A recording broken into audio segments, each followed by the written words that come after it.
علی محمد وعلی محمد. بسم اللہ الرحمن الرحیم الحمدللہ الذی جعلنا من المتمسکین بولایتہ من المؤمنین اللہم ایاک نعبد و ایاک نستعین الصلاۃ والسلام بالتحیۃ والاکرام علی اشرف الانبیاء والمرسلین واولادہ الطیبین الطاہرین المعصومین ولعن اللہ تعالی علی بے اعدائہ شمار. والمعین. اما بعد فقد قال حق سبحانہ تعالی فی کتابہ المجید وفرقان الحمید وهو اصدق الصادقین وقولہ الحق کل شاعر احسن ہو فی امام مبین. السلام علیکم یا علی علیہ السلام مدد. ولایت علی چینل 313 کے توسل سے آج آپ تمام مومنین حاضرین و ناظرین کی بارگاہ میں شہادت سرکار حضرت امام موسی ابن جعفر ایھا الکاظم کے عنوان کے ساتھ آپ کی حاضر خدمت ہے، اور دعا ہے کہ خدا بند متعال جناب سرکار باب الحوائج امام موسیٰ کاظم علیہ السلام کے توسل اور صدقہ سے تمام مومنین کی جتنی بھی حاجات ہیں وہ اپنی بارگاہ میں مستجاب فرمائے، کیونکہ یہ باب الحوائج ہیں تو ان کے دروازے پر تمام ہی جو حاجات مانگی جائیں وہ قبول ہوتی ہیں. ویسے تو آل محمد کا ہر فرد باب الحوائج ہے، لیکن وہ باب الحوائج وہ دروازے جو آل محمد نے مانگنے کے لیے مخصوص کیے ہوئے ہیں، تو انہی دروازوں میں سے ایک دروازہ جسے خود آل محمد نے اپنے چاہنے والوں کے لیے مخصوص کیا ہے، یہ وہ دروازہ ہے سرکار امام موسیٰ کاظم کا. میرا مالک تمام مومنین کی جملہ پریشانیوں کو دور فرمائے، اور ولایت علی چینل 313 کے روح رواں مؤسس جناب سید انتصار شاہ صاحب، ان کا خانوادہ، ان کے بیٹے، ان کی اولاد، ان کی اہلیہ، ان کا خاندان، ان کے بھائی بہن اور ان کے دوست احباب تمام کی توفیقات خیر میں اضافہ فرمائے، سرکار ولی العصر کے ظہور میں تعجیل فرمائے. الہیہ. میرے آقا و مولا جس بادشاہ کا تذکرہ ہے، جس مولا کا تذکرہ ہے، نام نامی اسم گرامی، ان میرے امام کا موسیٰ ہے، کنیت ان کی ابو الحسن ہے اور لقب ان کا کاظم ہے. فرزند ہیں حضرت امام جعفر صادق علیہ السلام کے، اور ان کی پاک والدہ جو ہے شہزادی، ان کا نام ہے حمیدہ خاتون، اور یہ تعلق رکھتی ہیں قبیلہ بربر سے، اور قبیلہ بربر وہ قبیلہ ہے جس سے دو آئمہ کی پاک ماؤں کا سلسلہ ملتا ہے، ایک 12ویں شہنشاہ کی پاک ماں اور ایک 7ویں امام کی والدہ. ان دونوں کا تعلق جو ہے وہ قبیلہ بربر سے ہے. غالباً اسی چینل پہ میں نے ایک پوری مجلس میں ڈیٹیل بیان کی تھی کہ تمام آئمہ کی جتنی بھی پاک امہات ہیں ان تمام کا تعلق کسی نہ کسی حوالے سے انبیاء کی نسل سے اور شاہی خاندانوں سے ہے. بالکل ایسے ہی شہزادی حمیدہ خاتون جو ہے وہ اسپین کی شہزادی ہیں، اور سرکار امام جعفر صادق علیہ السلام کی بارگاہ میں یہ حاضر ہوتی ہیں اور امام کے عقد میں آتی ہیں.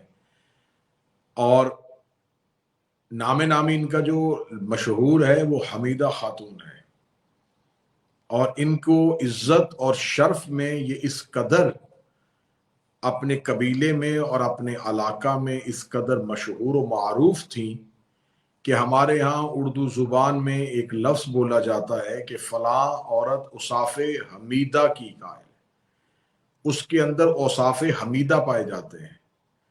تو اس بی بی نے عزت اور شرف اتنا بلند کیا کہ قیامت تک کے لیے عورتوں کو جب وصف کے اعتبار سے پہچانا جاتا ہے تو اوصاف حمیدہ کہہ کے پہچانا جاتا ہے. سبحان اللہ.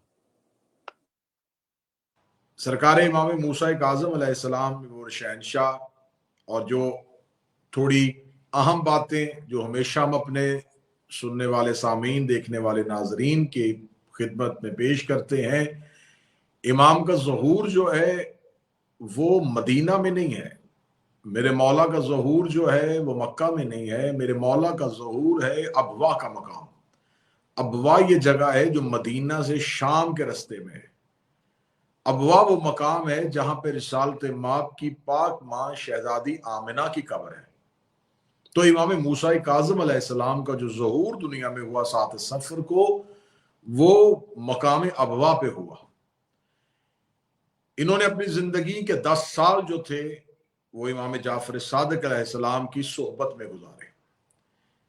اب یہاں سے ہم مجلس کا آغاز کرتے ہیں۔ میرا سوال ہے ان تمام مسلمانوں سے جنہوں نے امام جعفر صادق علیہ السلام کی فکر کو نہیں مانا اور امام جعفر صادق کی بارگاہ میں بیٹھنے والے شاگردوں جیسا کہ نعمان ابن ثابت جو مشہور ہے ابو حنیفہ کے نام سے، اس کی فکر پہ عمل کرنا شروع کر دیا، جو خود کہتا ہے کہ میں نے 2.5 سے 3 سال امام کی بارگاہ میں گزارے۔ تو جو 2.5 سے 3 سال امام کی بارگاہ میں گزارتا ہے اور یہ اعلان کرتا ہے کہ اگر میں وہ 2.5 سال امام کی بارگاہ میں نہ گزارتا تو میں جاہل رہ جاتا، میں نے 2.5 سال میں امام سے سیکھ لیا۔ تو میرا امت مسلمہ سے سوال ہے کہ جو 2.5 سال امام کی بارگاہ میں رہے اس سے تو علم لیتے ہیں، لیکن جس امام موسیٰ کاظم نے خون رسول ہو کے، اولاد زہرا ہو کے، فرزند جعفر صادق ہو کے 10 سال امام جعفر صادق علیہ السلام کی صحبت میں گزارے ہو، ان کی امامت کو تسلیم کیوں نہیں کیا جاتا؟ نام نامی اسم گرامی میں اپنی ہر ایک مجلس جو بھی کسی امام کے ساتھ منسوب ہوتی ہے اس میں یہ بیان کرتا ہوں کہ ان کے نام جو ہیں وہ نام والدین کے رکھے ہوئے نہیں ہوتے، ان کے نام اللہ کے رکھے ہوئے ہوتے ہیں، اور یہ نام تب سے رکھے گئے ہیں جب کائنات میں نام کا وجود ہی نہیں تھا۔ بے شک بعض اوقات بعض احباب یہ کہتے ہیں کہ ان کا نام نامی حضرت موسیٰ نبی کے نام پہ موسیٰ ہے۔ اگر تو موسیٰ پہلے تھا اور یہ موسیٰ بعد میں تھا تو یقیناً ان کے نام اس کے نام کی وجہ سے ہے، اور اگر یہ انبیاء سے بھی پہلے ہیں، یہ موسیٰ کلیم اللہ سے پہلے موسیٰ کاظم ہے، تو پھر موسیٰ کاظم کا نام حضرت موسیٰ نبی کی وجہ سے نہیں پڑا، حضرت موسیٰ کا نام موسیٰ کاظم کی وجہ سے موسیٰ ہوا۔ جیو قبلہ جیو، کیونکہ رسول نے فرمایا ہوا ہے کہ اول ما خلق اللہ نوری، کہ ہم سب سے پہلے ہمارے نور کو خلق کیا، اور یہ اسی نور کا حصہ ہے۔ تو قرآن میں خدا نے جو حضرت موسیٰ کی کہانی بیان کی ہے، کیونکہ بات آئے گی موسیٰ کاظم پہ تو تذکرہ حضرت موسیٰ کا ضروری ہے۔ خدا نے قرآن میں چند انبیاء ہیں جن کی کہانی کھول کے بیان کی ہے، بہت سے انبیاء ہیں جن کا صرف نام لیا ہے، ان کی کہانی، ان کی سوانح حیات، ان کی زندگی کے بارے میں نہیں بتایا۔ لیکن کچھ انبیاء ایسے ہیں جس کو خدا نے قرآن میں مکمل ایک باب باندھا ہے، خدا نے قرآن میں ان کے لیے مکمل صورتوں میں ان کا ذکر کیا ہے۔ انہی انبیاء میں سے ایک نبی حضرت موسیٰ بھی ہے، جبکہ خداوند متعال جو ہے وہ حضرت موسیٰ کے لیے ایک پوری کتاب نازل کر چکا تھا جو حضرت موسیٰ کے لیے تھی۔ حضرت موسیٰ جو ہیں وہ صاحب تورات تھے، لیکن حضرت موسیٰ صاحب تورات ہونے کے باوجود خدا نے قرآن میں بھی ان کا تفصیلاً ذکر کیا ہے۔ حضرت موسیٰ نبی کی جہاں بات آتی ہے خدا نے قرآن میں کی، تو خدا نے ہر دور میں ہر دور کا نبی اس دور کے اعتبار سے بھیجا۔ مثلا حضرت داؤد کو جب زمین پہ اتارا تو جب داؤد نبی آئے تو اس وقت میں زمانے میں موسیقی مشہور تھی، خدا نے حضرت داؤد کو لحن دے دیا۔ حضرت عیسیٰ کا دور طبیبوں کا دور تھا، انہیں ید بیضہ دے دیا۔ حضرت موسیٰ کا جو دور تھا وہ جادوگروں کا دور تھا، جادوگر تھے۔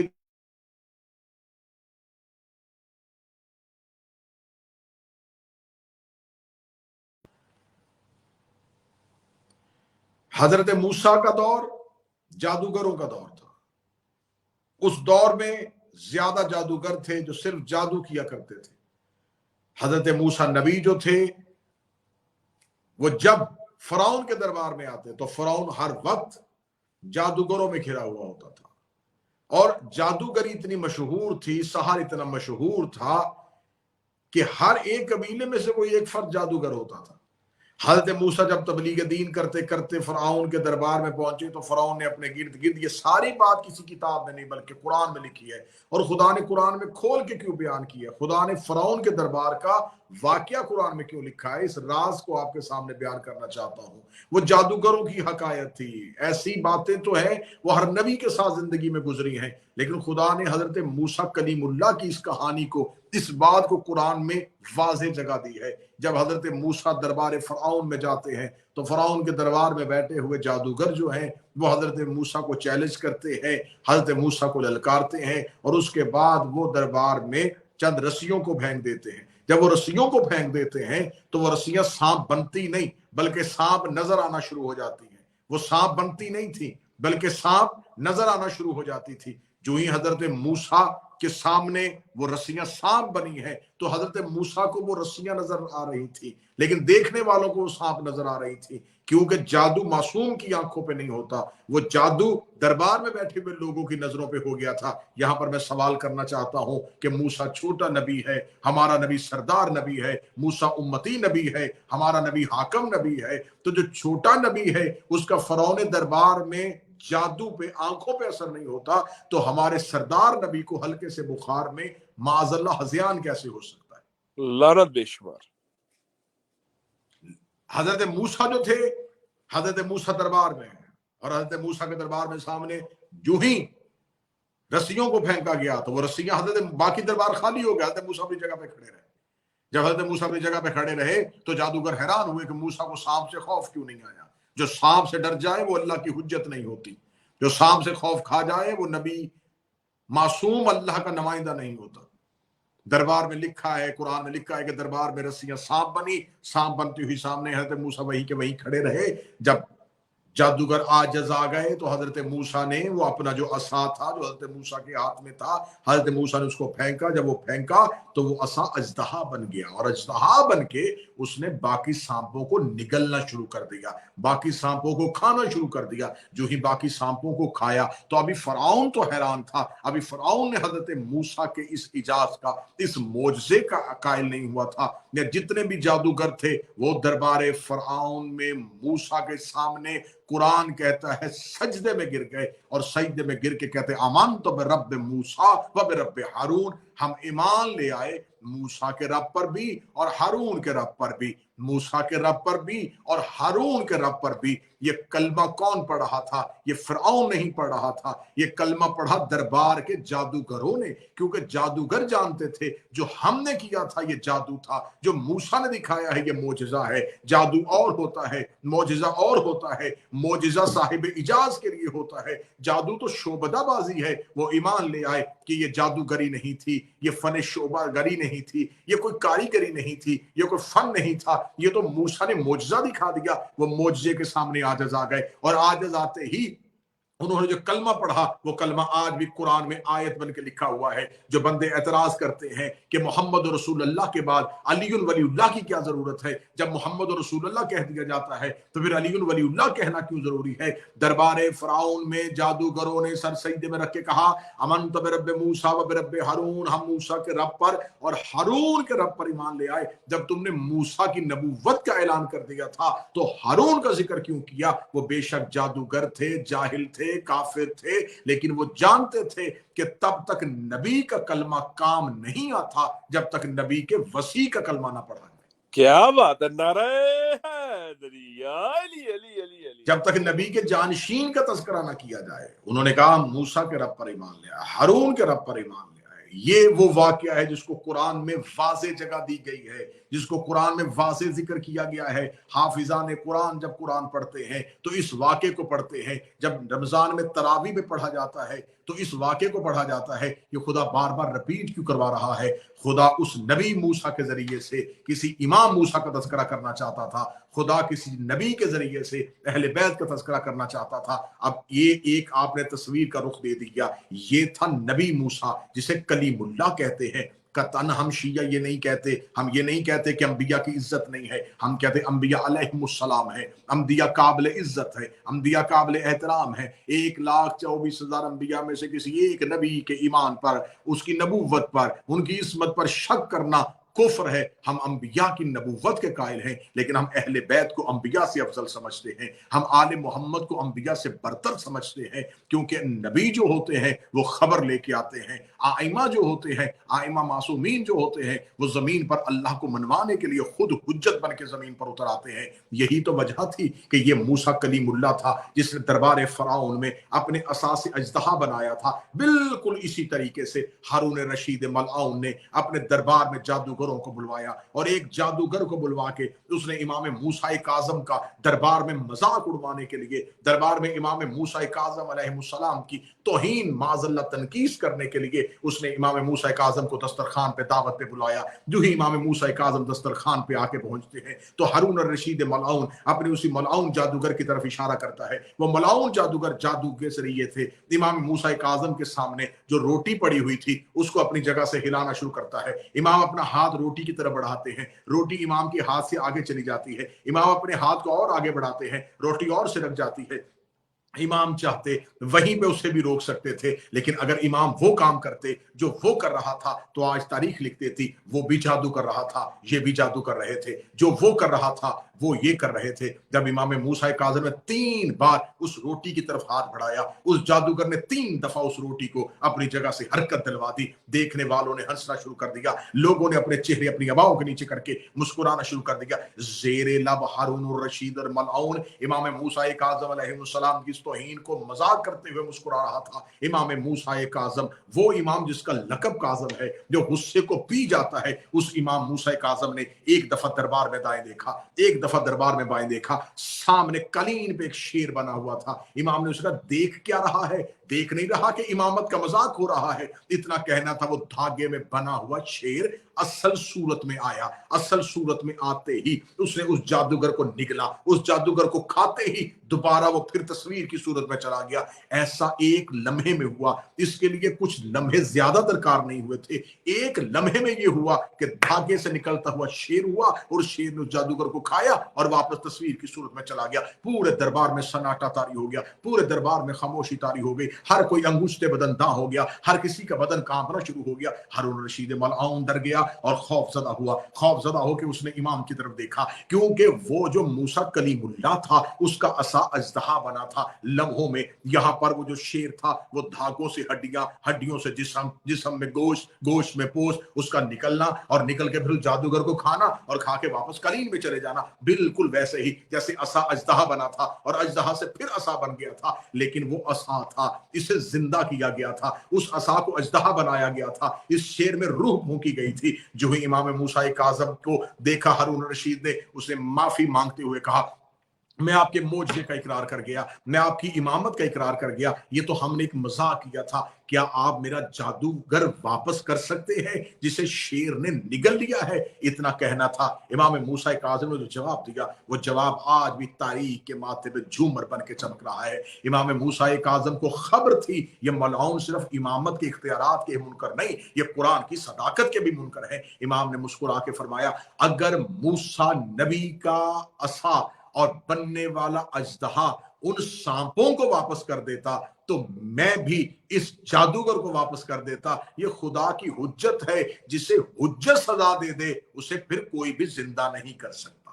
نعرہ حیدری جسے حجت سزا دے دے اسے کوئی زندہ نہیں کر سکتا, جسے حجت سزا دے دے اسے کوئی زندہ نہیں کر سکتا. اگر میرے محترم سامعین کا ذہن اس بات پہ آمادہ ہو گیا ہے تو میں بات کو اسی طرف لے کے چلا جاتا ہوں جب مولا امیر المومنین کے سامنے ایک شخص کو جھوٹا مردہ بنا کے جنازہ کفن میں لپیٹ کے سامنے رکھا گیا تھا اور امام امیر المومنین امام المتقین سے کہا گیا تھا کہ آپ اس کا جنازہ پڑھا دیجئے. وہ وارث علم لدنی, وہ منبر سلونی کا مالک, وہ نہ ہونے سے پہلے ہونے کو جاننے والا مولا کیا نہیں جانتا تھا کفن کے نیچے زندہ ہے؟ کیا نہیں جانتا تھا یہ میت نہیں ہے؟ لیکن مولا امیر المومنین نے کہا اگر میں جنازہ پڑھاؤں, تکبیریں نہیں کی, دعائیں نہیں پڑھی, امام نے کہا مر گیا ہے تو مر گیا ہے. اتنا کہنا تھا. جب اس کو ہلا کے دیکھا تو وہ واقعی مر چکا تھا. سب نے ہاتھ باندھ کے کہا مولا مذاق کر رہے تھے, چلے اب اسے زندہ کر دیجئے. امام نے فرمایا اب تو یہ زندہ نہیں ہو سکتا, قیامت کو ہر کوئی اٹھے گا, یہ پھر بھی نہیں اٹھے گا کیونکہ اسے علی نے مارا ہے. اس کا صرف بدن نہیں مرا, اس کی روح مر گئی ہے. کیا بات ہے. نعرہ حیدری علی علی علی علی علی.